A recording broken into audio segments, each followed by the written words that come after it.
और सबकी सहमति से जो बात निकलेगी उसी का सरकार की तरफ से फिर जो तरीका होगा इसके मैंने कास्ट बेस्ड सेंसस का उसके बारे में पूरे तौर पर ऐलान करेंगे। तो अब तो हम वेट कर रहे हैं कि तो जितनी जल्दी उनकी भी सहमति आ जाएगी, जैसे ही आ जाएगी तब सबकी सहमति से एक डेट तय करेंगे और पूरा डिटेल में हम लोग बातचीत करेंगे।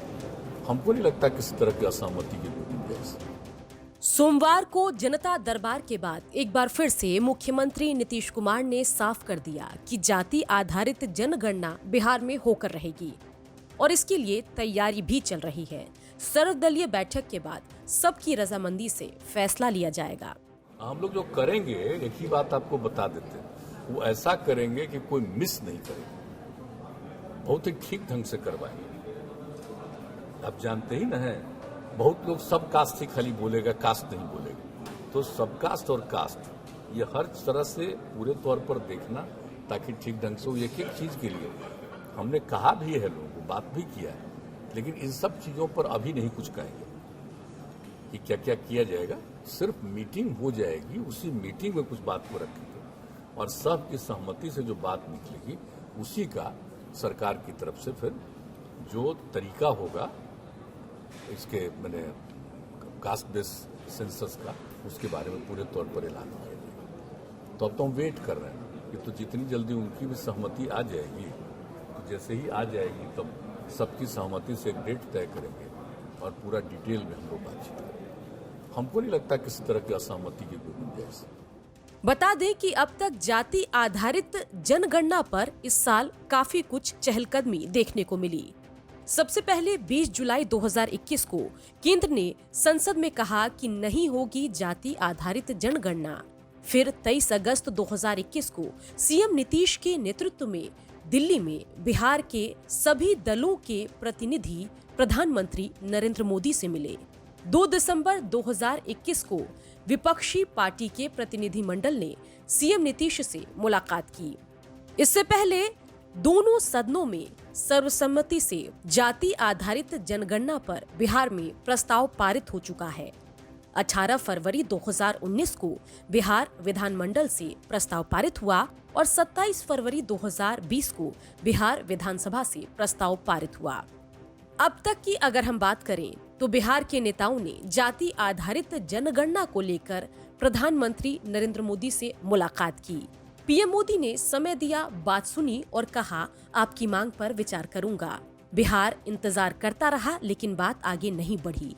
आपकी जानकारी के लिए बता दें कि आखिरी बार 1931 में जाति आधारित जनगणना हुई थी और अगर उस वक्त बिहार के आंकड़ों की बात की जाए तो ब्राह्मण की आबादी 4.7% थी, भूमिहार की आबादी 2.9% थी, राजपूत की आबादी 4.2% थी, कायस्थ की आबादी 1.2% थी और सवर्ण की कुल आबादी 13% थी।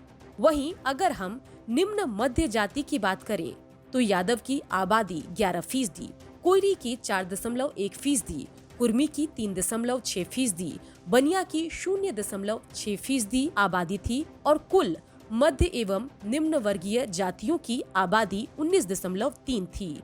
वहीं अगर पिछड़ी जाति की बात की जाए तो बढ़ई की आबादी 1%, धानुक की 1.8%, कहार की 1.7%, कानू की 1.6%, कुम्हार की 1.3%, लोहार की 1.3%, नाई की 1.6%, ततवा की 1.6%, मल्लाह की 1.5%, तेली की 2.8%।